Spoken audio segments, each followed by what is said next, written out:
Hello again. Hey, it's Craig Strom. I am the income engineer. Thank you for watching my video. A few weeks ago, I posted a financial entertainer rant about Dave Ramsey giving out what I deem to be, in my opinion, extremely bad advice. Dave Ramsey, if you don't know, is the largest financial entertainer in the world. He is a financial guru. I say financial entertainer because he has no licensing to practice law, to give out estate planning advice. He has no licensing to practice as a financial planner to give out financial planning advice. And that is where I put him in the category of financial entertainer. So I was on my way home. I did a video. I was ranting about some of the advice that he had given. It was just terrible advice in regards to estate planning and special needs planning for a special needs child. Now, a lot of the comments that I got in many ways were Dave Ramsey supporters and, who are you to say this or that and such and such. And one of the pieces that came up was, well, give me an example of, bad advice from Dave Ramsey. Well, I said, how about this one? Paying cash for rental real estate. Paying cash for rental real estate can truly hurt the wealth prospects for families, period. That was my comment. Yeah, paying cash makes total sense to me.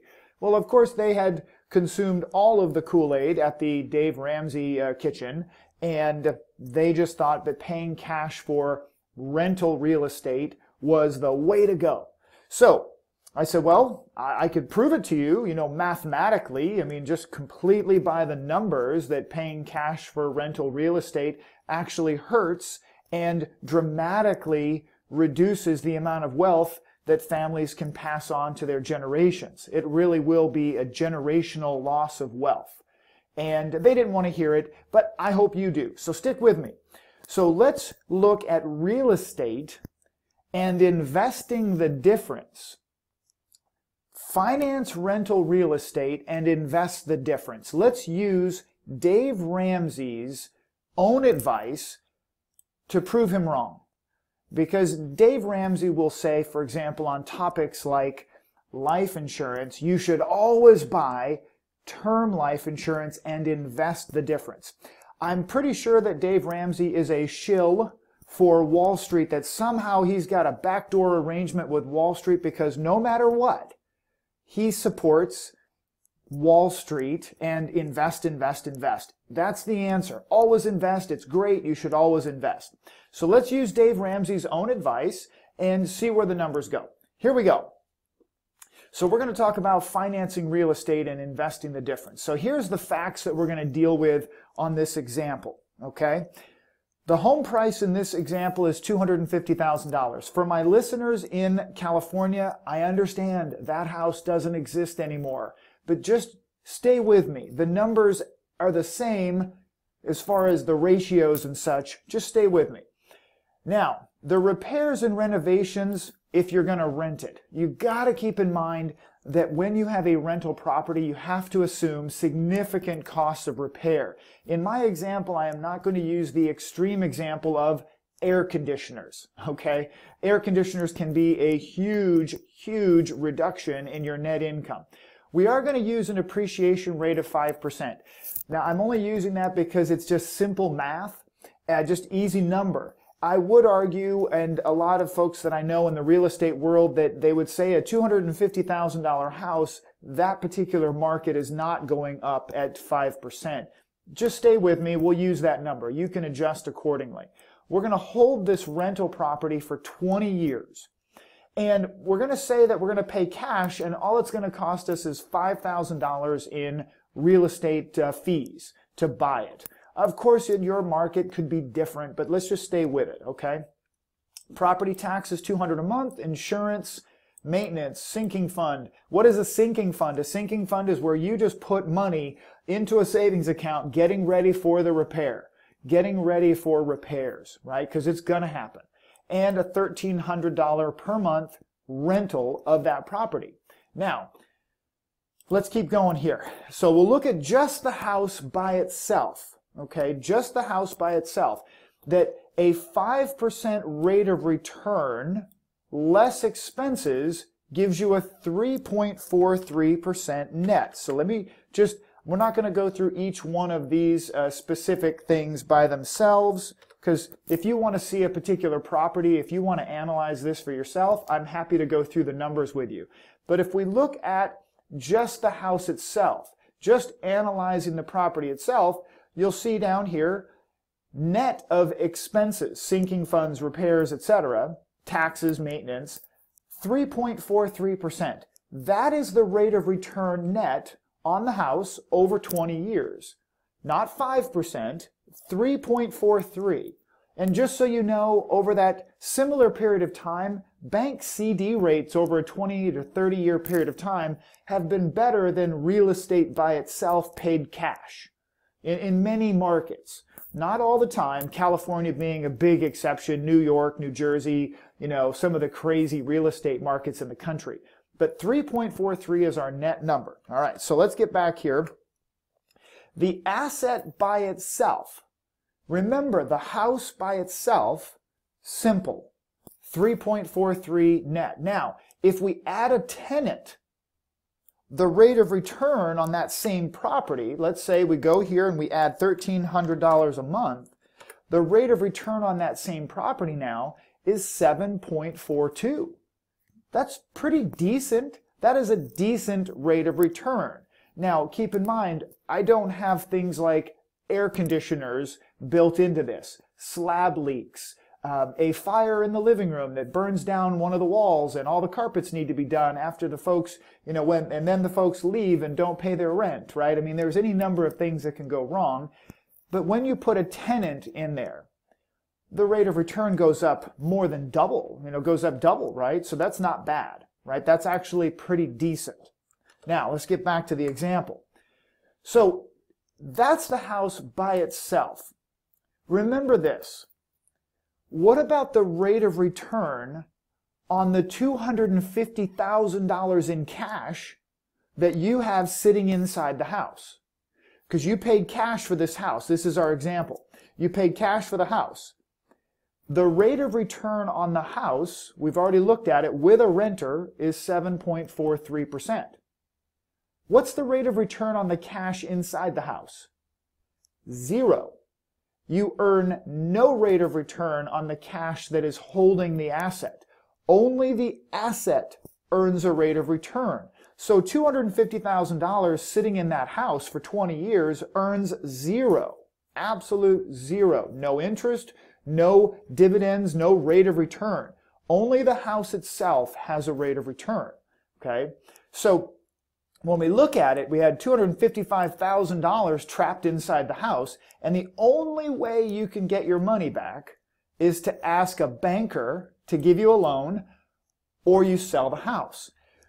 So someone told me a long time ago, they said, hey, if you have to ask permission to get your money out of your house, it's not really your money, right? If a banker controls whether you can have your money or not, it's not really your money.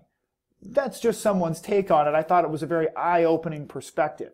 Let's say we're going to finance this property, right? Because Dave Ramsey says, pay cash for rental real estate no matter what. By the way, that's really easy for someone who makes, let's say, $10 million a year, right? $10 million a year in cash flow. Dave Ramsey can pay cash for real estate all day long, right? The average person saving up $250,000, how fast can you do that, and how many times could you do that in your lifetime, right? I don't know about you, but I make good money, but I don't save up 250 grand all at one shot so I can then park it in a single asset, right? That's a tough one. So let's take a look at following the economically smart way to buy a rental property, in my opinion. 20% down means that you need $50,000 and $5,000 in closing costs. So we've got a $200,000 loan. Let's switch over here to the analysis and let's get a $200,000 loan. There we go, at 4.5%. Don't argue the interest rates on the loan. You can go find a loan, figure it out. But I want you to jump right to the center and the bottom of the screen. What's the rate of return? 10.14. We went from a net 3 6.4 to a 10% rate of return on the exact same facts. Nothing else has changed. What's the big difference? The big difference now is that you only have $55,000 of your money parked in the house, and the bank has $200,000 of their money parked in the house. Now the bank gets an interest rate, and yet you still earn a rate of return on the asset. So whose money are we now using to hold and control the asset? We're using the bank's money, other people's money, OPM, right? The rate of return on the same house with a loan, and by the way, who's paying for the loan? Yes, the tenant is paying for the loan, right? You're earning the same rate of return on the asset without using your own money. Okay? Now, there's more to it though. This is the part that Dave Ramsey never brings up on his show, and nobody ever challenges him on this. That if you finance the property and you keep the $200,000, what could you do with the $200,000? Let's follow Dave Ramsey's advice. Every time you should, of course, you should invest it. You should invest it in a basket of diversified investments, etc., etc. And Dave Ramsey says, you're going to make 12%. You're going to make 12%. That's amazing. So let's follow the advice that he gives every time he shoots down cash value life insurance, for example. Oh, that stuff's terrible. You should always invest. You'll be better off investing. So let's finance that rental property and let's invest the difference. So $200,000 if we invest it for 20 years. But we're not going to use Dave Ramsey's bogus 12% number. That 12% number has been in books and on his website for years. And I think it's just crazy that he gets away with throwing out 12% average rate of return. Let's say we get a 7% rate of return. And guess what? $200,000 at 7% for 20 years grows up to $770, call it $4,000. $774,000 in 20 years. That same 200 grand that's not trapped inside the house.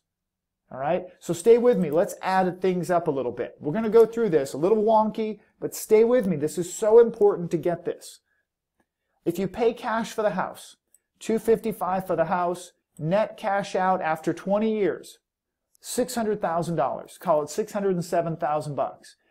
If you put $55,000 in the house and you had a loan, your net cash out is $516,000. Now, a lot of folks will stop right there. Oh, see, right there, right there. You cash out less. Well, yes, you cashed out less, but you still had the $200,000 that you were able to invest and grow that up to $774,000. Add up the numbers, folks. The house has its own rate of return. The $200,000 now has its own rate of return. Together, $1.2 million. $1.2 million. Do the math. If you pay cash in Dave Ramsey's example, you net $600.